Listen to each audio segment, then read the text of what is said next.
Bloomberg columnist Mark Gongloff says this scary-looking chart is something that climate denialists can't ignore because it shows how much hotter the world has been getting since 1930. The chart should actually look like this.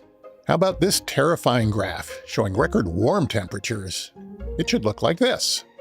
These are two examples of how climate scientists manipulate data to generate scary-looking charts. Global warming is real, but using statistical tricks to frighten people into panicking about it poisons the public discourse and leads to bad policy decisions.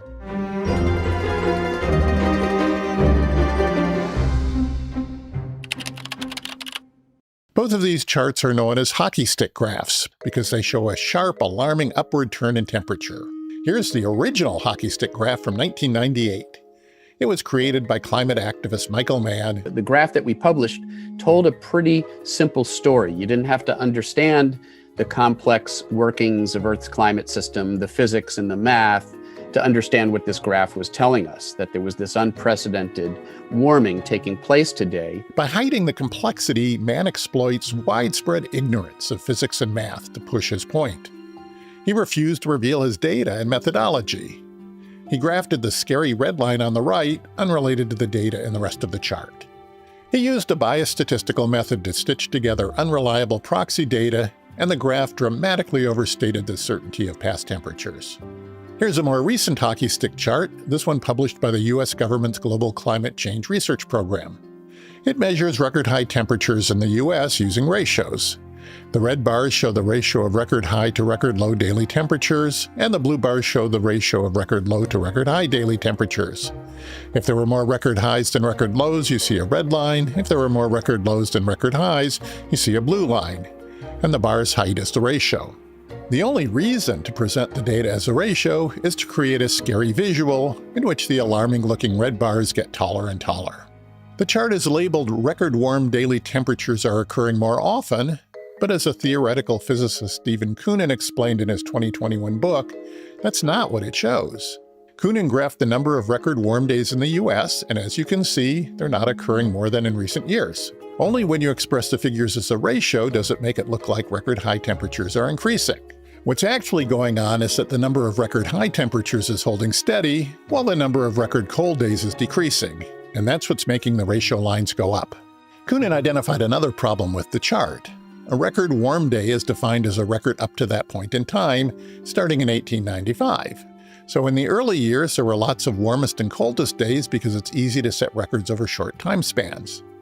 By 2018, a day had to be the warmest or coldest at 124 years to count, so record days occurred less frequently. Low numbers in the denominator will yield higher ratios, exaggerating any pattern. The decline in record cold days in the US is a worrisome trend and evidence of a warming Earth. But it's not terrifying.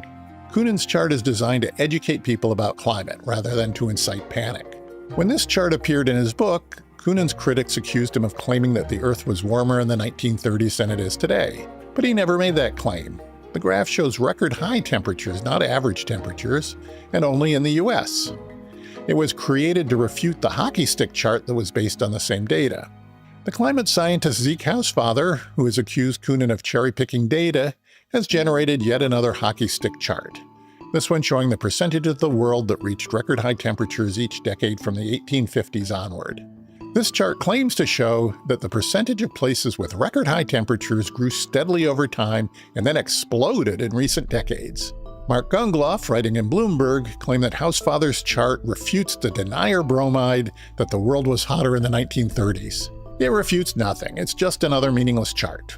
The first problem is we don't have good temperature data going back to the 19th century. The rise you see partly represents improving quantity and quality of temperature measurements. With more data points, you're bound to detect more record highs.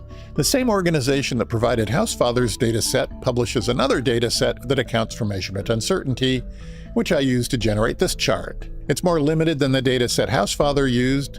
It also ends in September 2021. But my chart, unlike Hausfather's, accounts for measurement problems and data quantity, so it's more meaningful. It's not a terrifying hockey stick showing an explosion of heat, but it does suggest a statistically significant trend. But I wouldn't recommend either of these charts as a measure of climate change. They reflect weather, not climate. Weather is a measurement of local short-term conditions, like a record warm month in a small region. Climate is a measure of long-term global averages and is thus more meaningful. Graphing record hot temperatures is equivalent to measuring changes in life expectancy in different places by comparing the ages of the oldest people when they die. You're looking at idiosyncratic outliers rather than focusing on what matters, which is average longevity. There are responsible ways to visualize climate data. We can use the same data set used to illustrate global heat maximums to graph global heat minimums. This shows the most dramatic effect of global warming, which is the near disappearance of record cold months. Humans living in most places may not miss these cold snaps, but they are an unambiguous warning of potential future problems. Or take this estimate of annual global mean temperature anomaly since 1880 in blue, with a simple fit to the data in yellow. It's no hockey stick showing a sudden change, but it does show accelerating warming that will bring us near 2 degrees centigrade by 2060 if the trend continues. There's plenty of good news too. This chart shows the number of kilowatt hours of energy needed to generate $1 of real gross domestic product in the US. It shows that it takes 60% less energy than in 1965 to produce the same amount of real wealth, and the ratio is falling steadily. It shows that we can continue to enrich the world with less and less environmental impact, and that we can confront climate change while maintaining economic growth. Sensible progress requires honestly evaluating climate change and devising realistic strategies to address it, not manipulating data to generate hockey sticks. The job of scientists isn't to manufacture alarm. It's to communicate the truth.